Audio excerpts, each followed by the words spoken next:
In this part of dopamine dominance, we're going to cover dopamine nutrition, supplementation, and lifestyle. So, to begin with, nutrition, this is one of the most important ones, as dopamine is made by protein and it needs certain cofactors like iron, zinc, and B vitamins to be converted from protein into the neurotransmitter dopamine.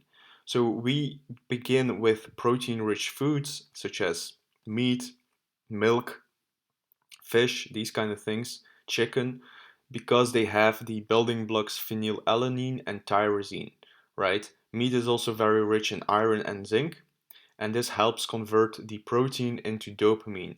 What else do we need? We need the B vitamins as well for this conversion. Organ meats like liver and kidney are also very good sources of protein, zinc, and B vitamins. So this is going to favor the conversion as well. Other great foods are egg yolks and brains because they are high in choline, and choline is the precursor to acetylcholine. So if we're doing a lot of work that requires thinking or mental activity, we are burning through choline very quickly and we can become depleted, and this leads to poor concentration, brain fog, no ability to focus for longer periods of time, these kind of things. So we need choline not for that reason only, but choline also promotes dopamine production. So choline is not only good for acetylcholine, but also for dopamine. Seafood and shellfish, again for the trace minerals like iron and zinc, but also for the protein glycine and taurine. So glycine and taurine also gonna promote GABA activity and dopamine activity. So seafood is also great and a good source of protein in general. And then citrus fruits, so we need some vitamin C as well in this conversion, and they are also a good source of folate. And then lastly, which is my main and my most favorite combination, is honey and milk.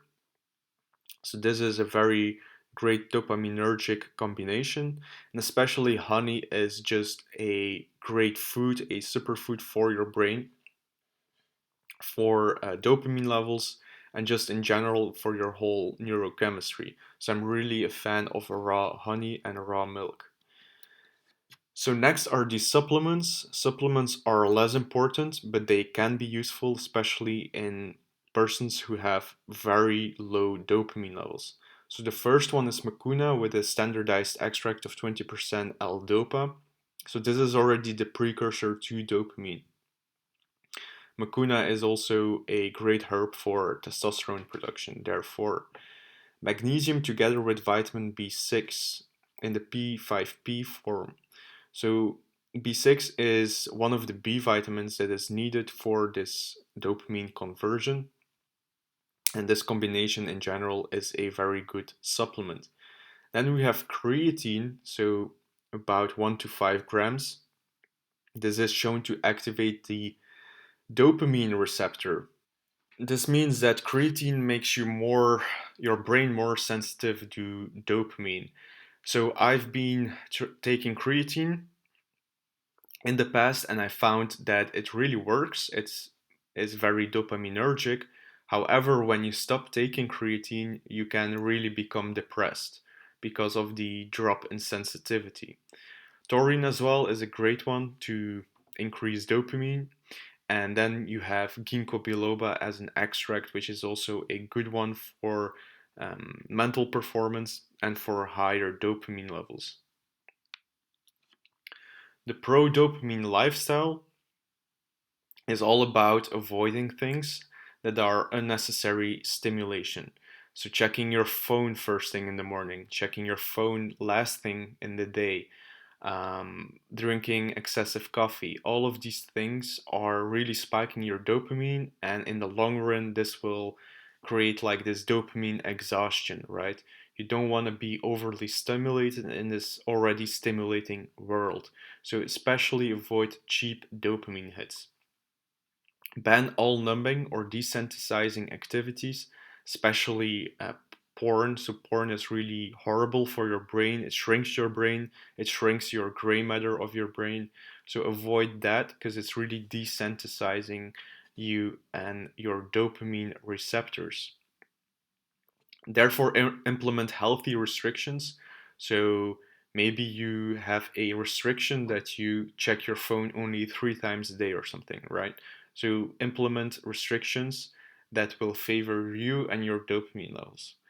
And then movement and exercise. So these are two great ways to stimulate more dopamine production.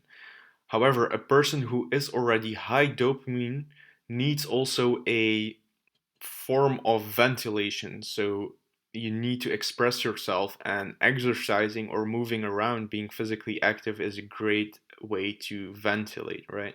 So dopamine makes the body in movement, so it's a neurochemical of action. It gets you moving. Especially being in nature in the sun is great for your neurotransmitters, dopamine and serotonin. Managing stress and invest in relaxation. So go for a massage, go to a spa or a sauna, something like this.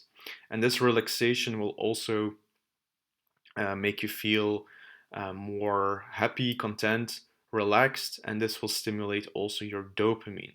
So get in a relaxation mode once in a while. Balance routine with novelty. So someone who is overly dopaminergic can benefit from a routine, and someone who has too much routine needs more novelty, and that will stimulate dopamine. So novelty is really stimulating your dopamine pathways.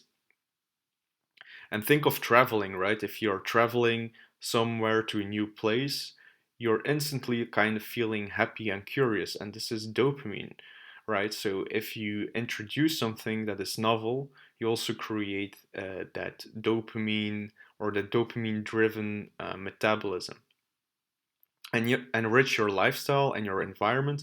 This is also to do with novelty. So if you are based at one place and you're not traveling or something, what you can do is to provide some novelty in your direct environment.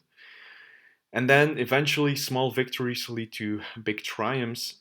So if you work on something and you have a small victory, which means that you can progress to the next thing, this is, of course, highly dopaminergic because you essentially want more and more and you want to expand, you want to go further, right? You want to evolve as a human.